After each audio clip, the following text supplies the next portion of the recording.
2 ঘন্টা আলোচনা হয়েছে গতকালকে। গণভোট, জুলাই সনদ বাস্তবায়ন আদেশ, সরকারি দল 1 ঘন্টা আলোচনা করেছেন। জেস্টার পলিটিক্স করা মাননীয় প্রধানমন্ত্রী তিনি গালে হাত দিয়ে পুরোটা সময় বসেছিলেন, টেবিল চাপড়েছেন, একটা শব্দ উচ্চারণ করেন নাই। আর এদিকে স্বরাষ্ট্রমন্ত্রী 30 মিনিট কথা বলেছেন। এখন আমরা নতুন সংবিধান বিশেষজ্ঞের জমানায় প্রবেশ করেছি, তিনি হচ্ছেন সালাউদ্দিন আহমদ। তিনি যা বলবেন তার মুখনিসৃত বাণী এখন বাংলাদেশের সংবিধান। পার্লামেন্টে দাঁড়িয়ে উনি বলে দিচ্ছেন সাংবিধানিক প্রতিষ্ঠান নির্বাচন কমিশন সংবিধান লঙ্ঘন করেছেন, উনি এটা বলে দিচ্ছেন, উনি রায় দিয়ে দিচ্ছেন। তো ভাই আপনি আদালত হন। বিএনপির 2/3 যে ব্যারাম, বাংলাদেশে 2/3 ক্ষমতা থাকলে, আসন থাকলে যে উপসর্গ দেখানো শুরু করে রাজনৈতিক দলগুলো, বিএনপি এখন সেগুলো দেখানো শুরু করেছে। কিন্তু এত আগে শুরু করবে, ক্ষমতায় আসার প্রথম দিন থেকেই, শপথ নেওয়ার সময় থেকেই তারা যে এই 2/3 দম্ভ দেখানো শুরু করেছেন। বিএনপিকে কোথায় নিয়ে যাবে? আমি আপনাদেরকে যে এই যে প্রধানমন্ত্রীর নির্বাক জেস্টার পলিটিক্স, তিনি নিজের পানি নিজে খান, হেঁটে হেঁটে যান, অমুককে সালাম দেন, তমুককে সালাম দেন, এটা কিন্তু আপনাদেরকে উদ্ধার করবেন না। এই ম্যাজিক অতি দ্রুত হাওয়াই মিঠাইয়ের মতো শেষ হয়ে যাবে। তারপর আপনারা কি করবেন? একজন কথা বলছেন 30 মিনিট, আর একজন নির্বাক চলচ্চিত্র। আর বিএনপি যে ভেলকি বাংলাদেশের জনগণকে দেখাতে চাচ্ছে,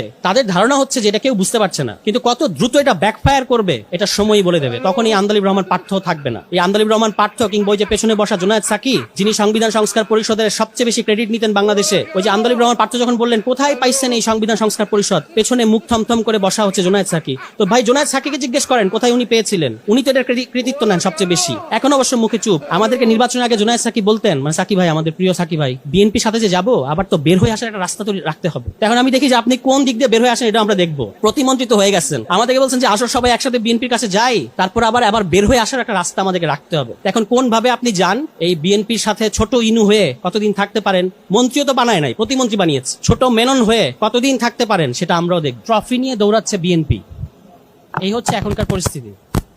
মানে খেলায় গোল দিয়েছে। এর আগে একবার আপনি জানেন যে বিএনপির তৎকালীন মহাসচিব, এখনো মহাসচিব, স্থানীয় সরকার মন্ত্রী জনাব মির্জা ফখরুল ইসলাম আলমগীর বলেছিলেন যে আমরা মাঠ গুছিয়েছি, ছাত্ররা গোল দিয়েছে।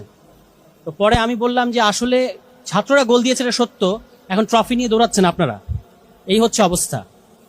এবং গতকালকে যেটা আমরা দেখতে পেলাম, আমাদের এই অঞ্চলের সর্বজন শ্রদ্ধেয় রাজনীতিবিদ শেরেবাংলা একে ফজলুল হক একবার পার্লামেন্টে বলেছিলেন কনস্টিটিউশনাল ড্রামা।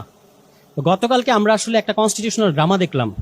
এই ড্রামায় একদিকে আছেন নির্বাক জেস্টার পলিটিক্স করা প্রধানমন্ত্রী, যিনি গালে হাত দিয়ে বসে থাকেন।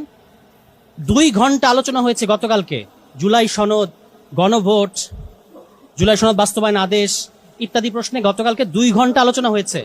সরকারি দল 1 ঘন্টা আলোচনা করেছেন। এবং আমাদের জেস্টার পলিটিক্স করা মাননীয় প্রধানমন্ত্রী তিনি গালে হাত দিয়ে পুরোটা সময় বসেছিলেন, টেবিল চাপড়েছেন, একটা শব্দ উচ্চারণ করেন নাই। আর এদিকে স্বরাষ্ট্রমন্ত্রী 30 মিনিট কথা বলেছেন। এটাই কিন্তু বাংলাদেশের বর্তমান